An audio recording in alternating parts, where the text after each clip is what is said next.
বাংলাদেশের ইতিহাসে কোনো উপদেষ্টা আজ পর্যন্ত বাংলাদেশকে জিম্মি করার পরেও, অবৈধভাবে দেশ পরিচালনার পরেও শাস্তি পান নাই, যার কারণে বারবার এই আস্ফালন দেখানো হয়, বারবার এই ধরনের কর্মকাণ্ড ফিরে আসে। তাই এই সমস্ত অবৈধ অসাংবিধানিক ব্যক্তিবর্গ যারা বাংলাদেশের সংবিধানকে সবসময় বুড়ো আঙ্গুল দেখায় টাকার জোরে, এই সমস্ত ব্যক্তিবর্গদেরকে বা এই সমস্ত কূটনৈতিক দালালদেরকে বিচারের মুখোমুখি করতে হবে।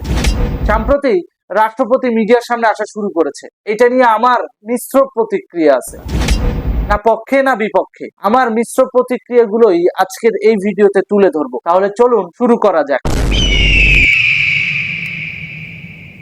সর্বপ্রথম আসি, রাষ্ট্রপতি কেন সেদিন সংসদ ভেঙে দিয়েছিলেন এবং পরবর্তীতে কাঠের পুতুল হয়েছিলেন। এটার ব্যাখ্যা হিসেবে রাষ্ট্রপতি গণমাধ্যমকে বলেছেন, সশস্ত্র বাহিনী স্পষ্টভাবে জানিয়েছে রাষ্ট্রপতির পতন মানে পুরো সশস্ত্র বাহিনীর পতন। কোন সশস্ত্র বাহিনী? যে সশস্ত্র বাহিনী প্রধানমন্ত্রীর ওয়ার্ডার বিট্রে করে সরাসরি জঙ্গিবাদকে মদদ দিয়েছে বিগত 1.5 বছর, সেই সশস্ত্র বাহিনী। জঙ্গি অর্থায়নে হওয়া জুলাই জঙ্গি হামলাকে সরাসরি মাঠে গিয়ে সমর্থন দিয়েছে সেই সশস্ত্র বাহিনীর কথা বলেছেন। কোন সশস্ত্র বাহিনী? যে সশস্ত্র বাহিনী পশ্চিমা অর্থায়নে বিক্রি হয়ে গিয়েছিল এবং প্রধানমন্ত্রীর অর্ডারকে উপেক্ষা করে জঙ্গিবাদীদেরকে সমর্থন দিয়েছিল, সেই সশস্ত্র বাহিনী। যে থানাগুলো পুড়িয়ে দেওয়া হয়েছে, যেই পুলিশগুলোকে হত্যা করা হয়েছে, বাছাই করে করে যেই সমস্ত পুলিশ অফিসারদেরকে গণধোলাই তো দিয়েছে, তার উপর আবার বেয়োনেট দিয়ে পর্যন্ত খুঁচিয়ে খুঁচিয়ে হত্যা করা হয়েছে, সেই বেয়োনেট গুলো কাদের সাপ্লাই করা ছিল? কারা এই জঙ্গি ছাত্র সমাজকে পুলিশ হত্যায় মদদ দিল? একবার ভাবেন। সেই সশস্ত্র বাহিনীর সম্মান রক্ষা করার জন্য আমাদের রাষ্ট্রপতি পুতুল হয়ে গিয়েছিলেন। বাহ, খুব সুন্দর, খুব সুন্দর অজুহাত। আমি মেনে নিলাম রাষ্ট্রপতির সাংবিধানিক ভাবে কিচ্ছু করার নাই, সে বন্দুকের নলের সামনে দাঁড়িয়ে বাধ্য হয়ে সিদ্ধান্ত নিয়েছে, সংসদ ভেঙে দিয়েছে, বেশ ভালো কথা। 1 বছর কেটে গেল, 1.5 বছর কেটে গেল, যখন ইউনূস সরকারের অপকর্মে অতিষ্ঠ দেশবাসী, তখন তো অ্যাটলিস্ট জনগণের রাষ্ট্রপতি হিসেবে আপনি তো সামনে আসতে পারতেন, আসেন নাই। যখন আওয়ামী লীগের তৃণমূলের নেতা কর্মীরা ঝটিকা মিছিল করছে, মাথায় মামলা নিয়ে রাজপথে নামছে, বাড়ি বাড়ি যে আওয়ামী লীগের নেতা কর্মীদেরকে গ্রেপ্তার করা হচ্ছে, তখন একজন অভিভাবকের দরকার ছিল, একজন দিক নির্দেশনা দেওয়ার লোকের দরকার ছিল, একজন সাহস দেওয়া লোকের দরকার ছিল। প্রত্যক্ষ বা পরোক্ষ ভাবে আপনি রাষ্ট্রপতি, আপনি সাংবিধানিক ভাবে পারেন না, ঠিক আছে, কিন্তু আপনি আওয়ামী লীগের শাহাবুদ্দিন চুপ্পু, আপনার অনুসারীদেরকে তো প্রপারলি ইউজ করতে পারেন নাই, তাদেরকে একটু দিক নির্দেশনা দেওয়া, সাহস দেওয়া, এই কাজটুকু আপনি করতে পারেন নাই। দেদারসে মিডিয়াতে যা না তা প্রচার করা হয়েছে, সঠিক তথ্য মিডিয়াতে আসে নাই, অথচ আপনার ছেলে অর্থাৎ রাষ্ট্রপতির ছেলে মিডিয়ার একটা বড় সিন্ডিকেট পরিচালনা করে, তাকেও তো কাজে লাগাইতে পারতেন। এই যে 1.5 বছরে বাংলাদেশকে যে জিম্মি করে রাখা হলো, এই বিষয়টা সোশ্যাল মিডিয়ায় এসেছে ঠিকই, কিন্তু মেইন স্ট্রিম মিডিয়ায় আসে নাই। কেন আসে নাই? তার মানে কি আমরা ধরে নিতে পারি না তলে তলে ঠিকই আপনি এটাতে মৌন সমর্থন দিয়েছেন? এই আওয়ামী লীগে যেমন তাজউদ্দিন আহমেদ জন্ম নেয়, এই আওয়ামী লীগে যেমন মুক্তিযোদ্ধারা জন্ম নেয়, এই আওয়ামী লীগে তেমনি মোস্তাকও জন্ম নেয়। এখন আপনি কোন পন্থী এটা কিন্তু পরিষ্কার। আপনি রাষ্ট্রপতি, আপনার প্রেস সেক্রেটারিকে কি ঘাস কাটার জন্য রাখা হয়েছিল?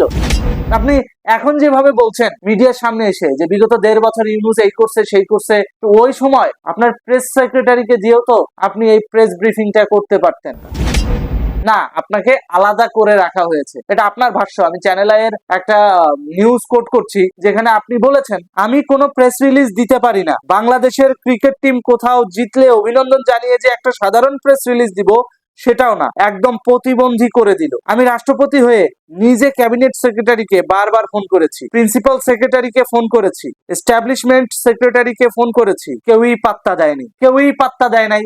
ভালো কথা, আপনি রাষ্ট্রপতি, আপনি সাংবিধানিক ভাবে বান্দা, সেটাও ঠিক আছে। ফোন তো ইউজ করতে পারতেন নাকি?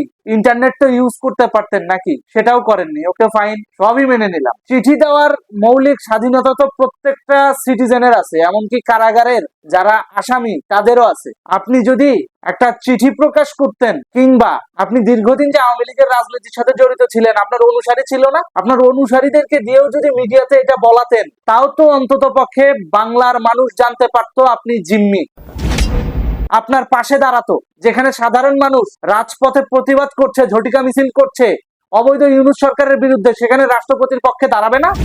অবশ্যই দাঁড়াবে। সুতরাং এই সদিচ্ছা আপনার ছিল না, এইটা কিন্তু দিনের আলোর মতো পরিষ্কার দৃশ্যমান। মেইনলি রাষ্ট্রপতি হওয়ার পর এবং ওয়াকারুজ্জামান সেনাপ্রধান হওয়ার পর আপনারা দুজন যৌথভাবে বিএনপিকে ক্ষমতায় আনার জন্য কাজ করেছেন, এটা পরিষ্কার। কিন্তু মাঝখানে গণতন্ত্রের দুর্বলতা এবং রাষ্ট্রের রাজনৈতিক দুর্বলতার সুযোগে আইএসআই এবং জঙ্গি গোষ্ঠীরা ক্যাপচার করে নিয়েছিল পুরো 1.5 বছর। আর সেটার মূল নেপথ্য কারিগর ছিল পশ্চিমা গোষ্ঠী। ডক্টর ইউনূসকে সামনে রেখে সেটা করা হয়েছিল।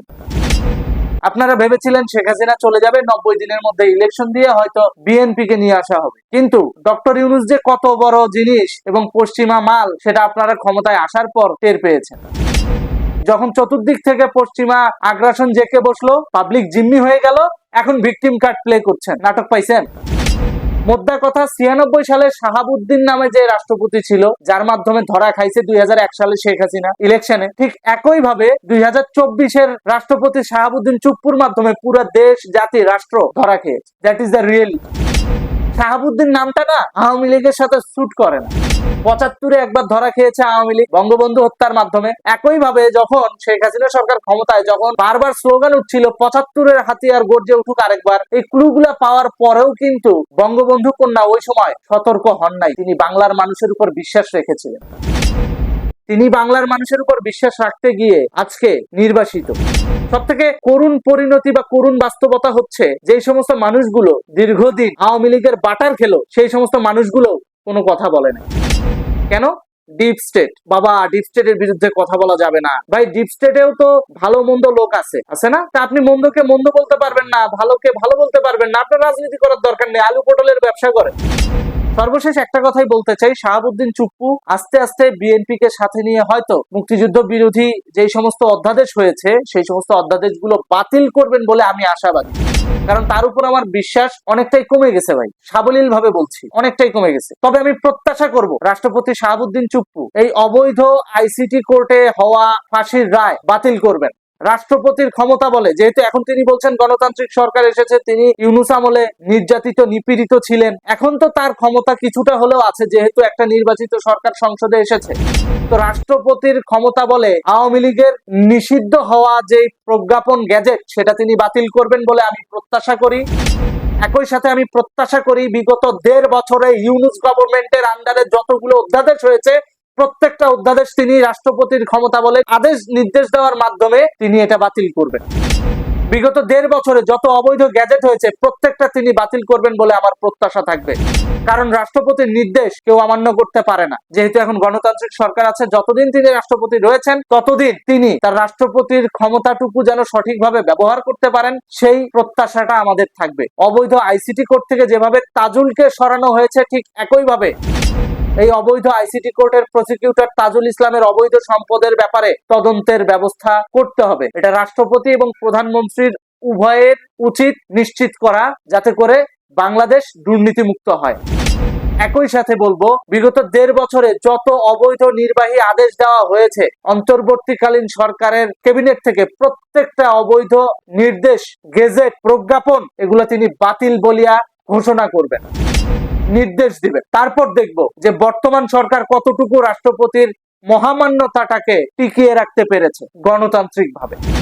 কারণ এতদিন 1.5 বছর তো ইউনূস গভর্নমেন্ট রাষ্ট্রপতিকে তার স্বাভাবিক কাজকর্ম করতে দেয় না, এটা রাষ্ট্রপতির স্টেটমেন্ট।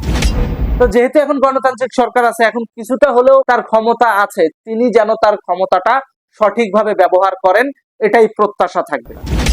একই সাথে এই যে সশস্ত্র বাহিনীর ইমেজ রক্ষা করার জন্য তিনি বিগত 1.5 বছর যা যা করেছেন বলে দাবি করলেন, সেই সমস্ত সশস্ত্র বাহিনীতে থাকা স্বাধীনতা বিরোধী গোষ্ঠীদেরকে তিনি যেন ছাঁটাই করার পদক্ষেপ নেন, প্রধানমন্ত্রীর সঙ্গে পরামর্শ করে সেই ব্যবস্থা তিনি করবেন বলে আমি প্রত্যাশা করব। ভালো থাকুন, সুস্থ থাকুন। আমি প্রত্যাশা করব রাষ্ট্রপতি তার মিনিমাম রাইটস টুকু বা মিনিমাম অধিকারটুকু পাবেন বর্তমান সরকারের কাছ থেকে।